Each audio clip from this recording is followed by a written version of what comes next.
January this year saw the return of the Mini to top-line competition and its most famous stamping ground, the Monte Carlo Rally. Once again, Paddy Hopkirk was at the helm, this time with veteran co-driver Ron Krellin. What was the difference 30 years on? Well, I wasn't breathalyzed on the last one. Did you hear? We were all breathalyzed. The French police stopped us at this junction in the middle of the night, breathalyzed.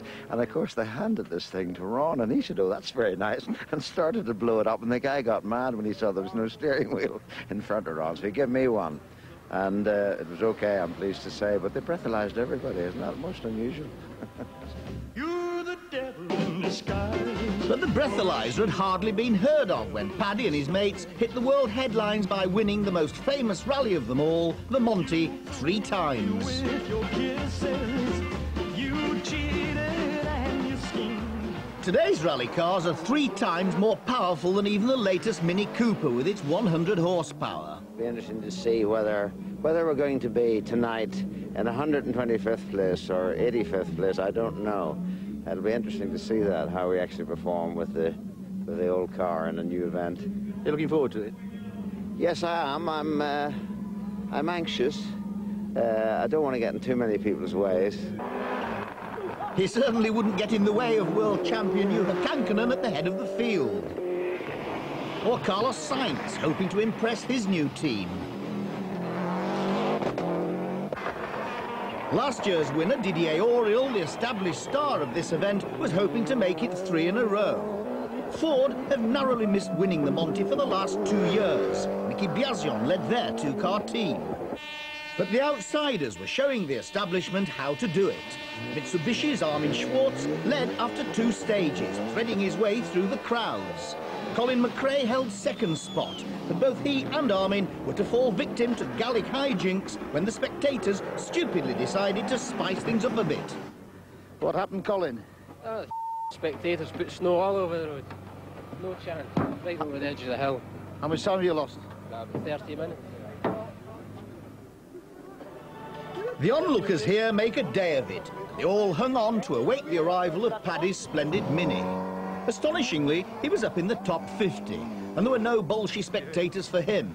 They were cheering him on all the way. Beautiful, and flat left, 300. With a low-power car, Paddy was hoping for snow. It would be a great leveller, but so far he was disappointed. Although the Mini only required routine service, the variable conditions were giving him something to think about.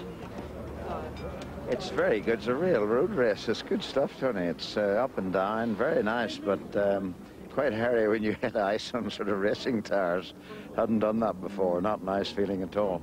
But only disgraced by 1 car overtaking us, so we didn't have to pull into the lay-bys as we thought we would have to. So good.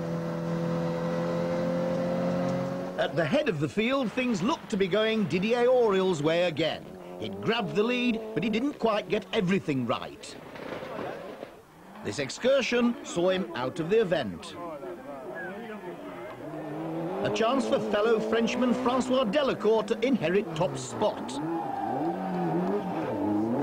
Right minus. Meanwhile, Messrs Hopkirk and Krellin were treading carefully. They're all ice. Well done. Medium left. Well, we're still in one piece. We're still on the road. So that's the last one today. Are you pleased about that? Yes, very pleased. Thank you. I'm looking forward to my bed. There's nothing like the Monte Carlo rally for bringing out the crowds, even this high up in the mountains. Now this is the 2nd day of the special stages, and the cars are going south towards Gap, and the Mini is still among them. But there's still 3/4 of the event to go. Delacour was now firmly in command, and on the famous Chartreuse stage, he averaged an amazing 70 miles an hour. From 121st position after his incident, McRae was charging back, aiming for a top 10 place. He just made it. For Paddy, it was a matter of deciding which road to take. And flat left, 100. Oh! Hell. Didn't have that. Sorry about that. It's never right. And flat left. Sorry. No, never saw it.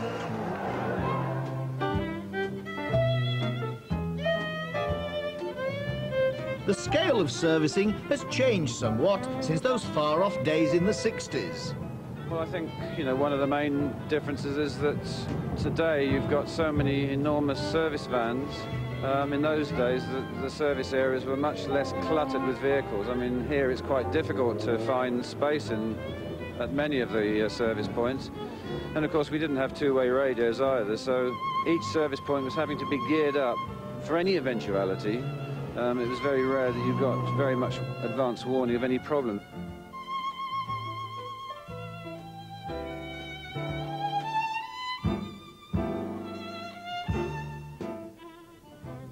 The Monte Carlo is a long event, almost too long for some. It covers 2,000 miles and takes its toll on the cars. Monsieur Thimonier, co-driver in this three-wheeled Renault Clio, looks as though he's putting in some sidecar racing practice. Paddy also had a bad start to the day. Oh, right minus. Oh, oh. Come on, push us. Push us, please. Push, push, push. Yeah, you've got to have something with a bit of grip through the snow. Those are absolutely hopeless. What would have been the best then? I think snow tires. You reckon? Yeah. The guys with a four-wheel drive would have been all right, you see. Oh, yeah. In modern rally cars, of course, there's no time for social chit-chat or appreciating the stages. Very fast left and long medium right. Yeah. Long medium. Thank you. Right, lovely. Beauty. Lovely, lovely. 50, flat right. This is Monte Carlo with all its many attractions, and anyone with any sense is working, shopping or sightseeing, but not the rally crews. In the topsy-turvy world of rallying, they're all in bed, but they'll get turfed out later when they compete in the unique all-night mountain section. It's definitely the highlight of the rally. Nobody who's been there could forget it. Everybody goes mad, not least on the famous Col de Turini. Carlos Sainz was the fastest, following an astute tyre choice. Delacour was a full 36 seconds slower, but it didn't stop him driving on to win the event. Paddy delighted the crowd as he piloted the Mini over the famous stage, even with snowbanks higher than the car.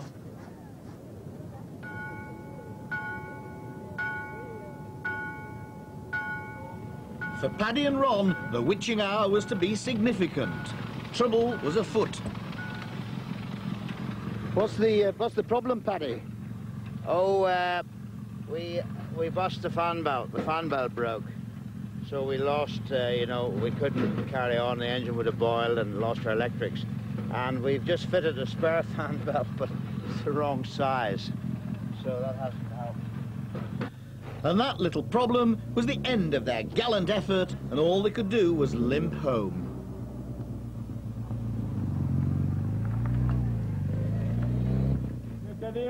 But for another team, it was celebrations all round.